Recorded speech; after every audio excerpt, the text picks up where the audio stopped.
Good morning students. My name is Rajkumar Singh और आज हम क्लास टेंथ में जो चैप्टर हमारा 8 है, जो नेम ऑफ द चैप्टर है भोली, और इसके जो ऑथर हैं वो के ए अब्बास हैं। के ए की फुल फॉर्म होती है ख्वाजा अहमद अब्बास। अब ये जो ख्वाजा अहमद अब्बास हैं, इनका जो वॉर्न की बात करें तो इनका 7 जून 1914 को वॉर्न हुआ था और इनकी जो डेथ है वो 1 जून 1987 को हुई थी।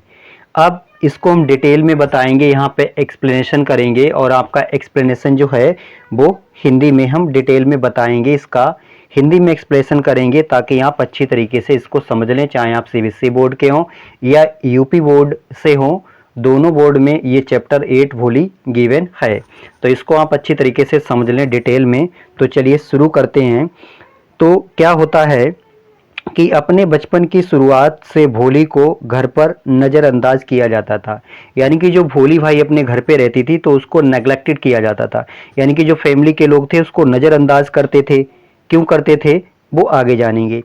उसके अध्यापक ने उसमें विशेष रुचि क्यों दिखाई?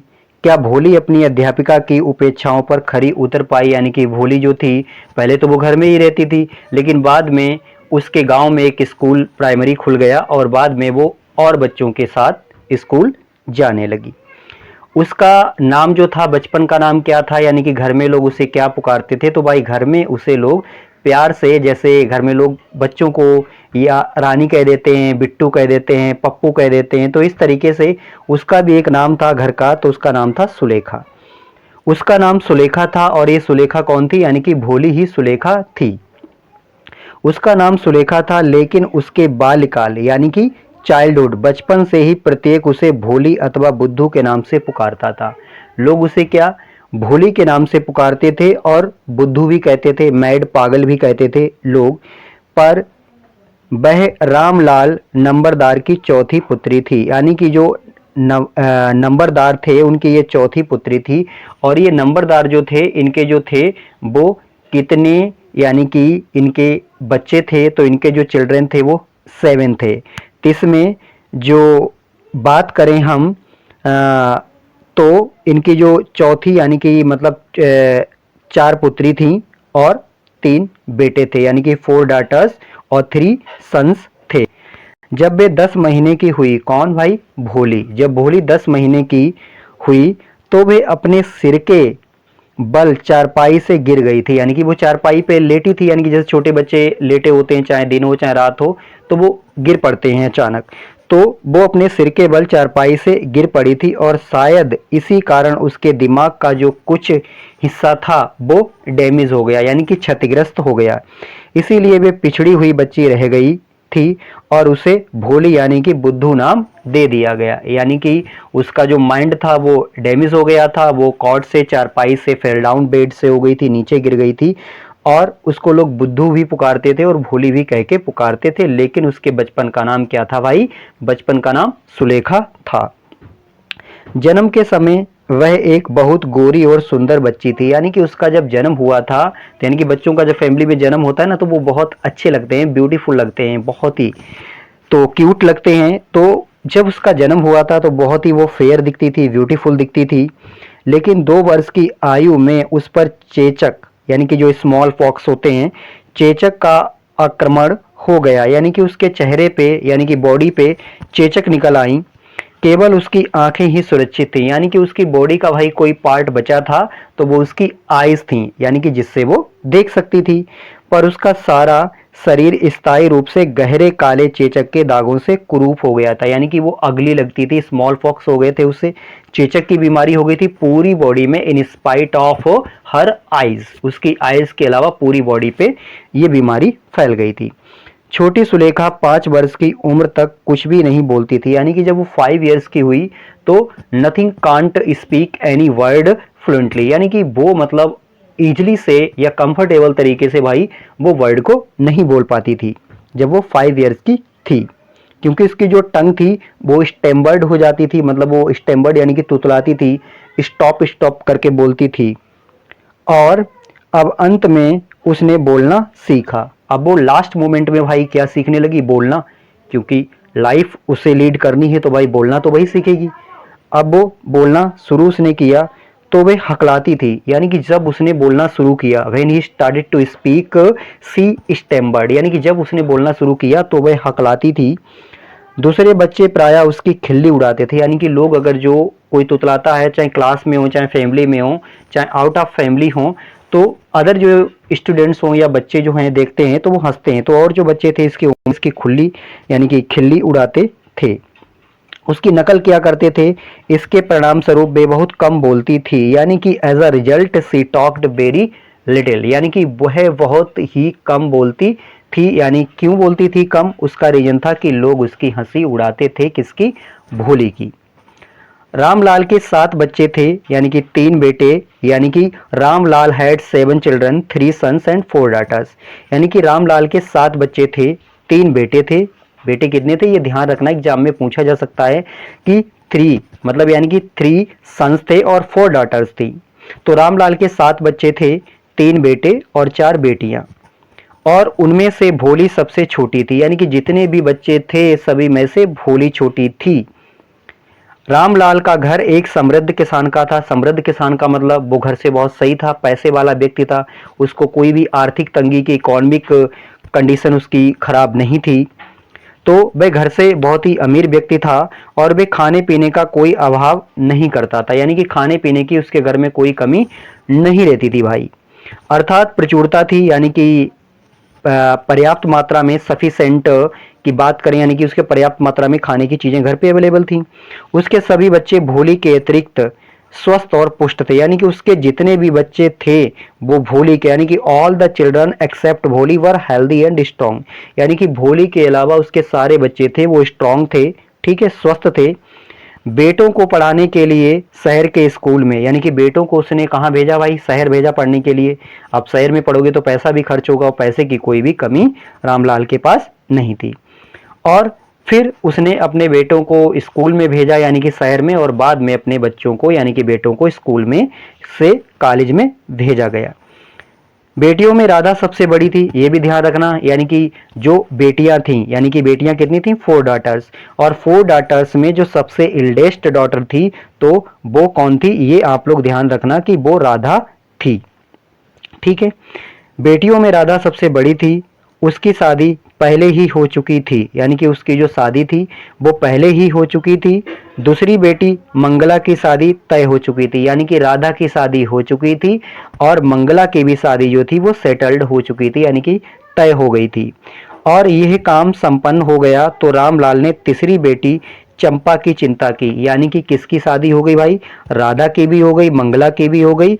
अब जो तीसरी बेटी थी, तीसरी बेटी का नाम था चंपा, अब चंपा की चिंता होने लगी। वे सभी सुंदर स्वस्थ लड़कियां थीं और उनके लिए दूल्हों की तलाश करना मुश्किल नहीं था, यानी कि अच्छी लड़कियां थीं तो उनके लिए कोई भी दिक्कत नहीं थी दूल्हे की तलाश करने की।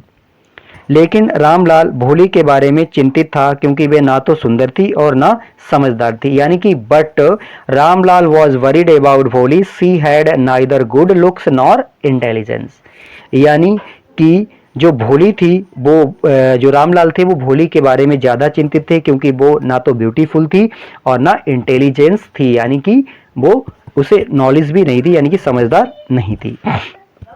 अब भोली की जो उम्र थी वो 7 वर्ष की थी जब मंगला की शादी हुई थी, यानी कि ये भी पूछा जा सकता है जब मंगला की शादी हुई थी तब भोली की उम्र कितनी थी, यानी कि पहली डॉटर राधा थी और सेकेंड थी मंगला, मंगला की भी शादी हो चुकी थी, पहले राधा की, फिर मंगला की और फिर चंपा की, और सबसे लास्ट में भोली। भोली की उम्र 7 वर्ष की थी जब मंगला की शादी हुई थी, यानी कि जब मंगला की शादी हुई थी तो भोली की उम्र 7 ईयर्स की थी, ये ध्यान रखना, ये क्वेश्चन पूछा जा सकता है। उसी वर्ष उनके गांव में लड़कियों के लिए एक प्राइमरी स्कूल खोला गया, यानी कि जब मंगला की शादी हुई थी उसी समय उनके गांव में एक प्राइमरी स्कूल खोला गया था। स्कूल का उद्घाटन समारोह के लिए तहसीलदार साहब पधारे थे, यानी कि भाई उद्घाटन करने के यानी इनऑगरेटेड करने के लिए कौन आया था, तो तहसीलदार आए थे। उसने रामलाल से कहा, अब रामलाल तो सबसे पैसे वाला भी था, गांव में हेड था, तो तहसीलदार ने रामलाल से कहा, रामलाल से क्या कहा, का राजस्व अधिकारी की हैसियत से तुम इस गांव में सरकारी प्रतिनिधि हो, कि तुम इस गांव में सरकारी प्रतिनिधि हो, तुम्हें ग्रामवासियों के सामने उदाहरण प्रस्तुत करना होगा कि भाई तुम्हें कुछ ऐसा करना होगा जिससे गांव के और लोग अपने बच्चों को स्कूल भेजें। तुम्हें तुम्हें अपनी बेटियों को स्कूल भेजना होगा। क्या कहा कि तुम्हें जो है अपनी बेटियों को भी स्कूल भेजना होगा, और अपनी बेटी को स्कूल भेजोगे तो गांव के लोग और भी कहेंगे कि जब रामलाल की बेटी पढ़ने जाती है, वो इतना पैसे वाला है, तो गरीब लोग भी भेजेंगे। तो रामलाल ने कहा ठीक है भाई। अब क्या होता है कि रामलाल घर पे आ गए। उस रात जब रामलाल ने अपनी पत्नी से सलाह की तो वह चिल्लाई, यानी कि रामलाल ने अपनी पत्नी से, उन्होंने कहा पत्नी से भी पूछ लेते हैं बेटी को स्कूल भेजने के लिए। तो उनकी जो वाइफ थी वो क्राइड, चिल्लाई, सी क्राइड, क्या तुम पागल हो गए हो? ये उसकी वाइफ ने कहा। यदि लड़कियां स्कूल जाएंगी तो उनसे शादी कौन करेगा? ये उसकी वाइफ ने कहा कि ये बताओ, अगर आप लड़कियों को भेजोगे तो उनसे शादी कौन करेगा? लेकिन रामलाल में तहसीलदार की आज्ञा का उल्लंघन करने का साहस नहीं था। अब वो तहसीलदार की बात भी नहीं टाल सकते थे, और तहसीलदार ने जो बात कही थी वो बिल्कुल एकदम सही भी थी।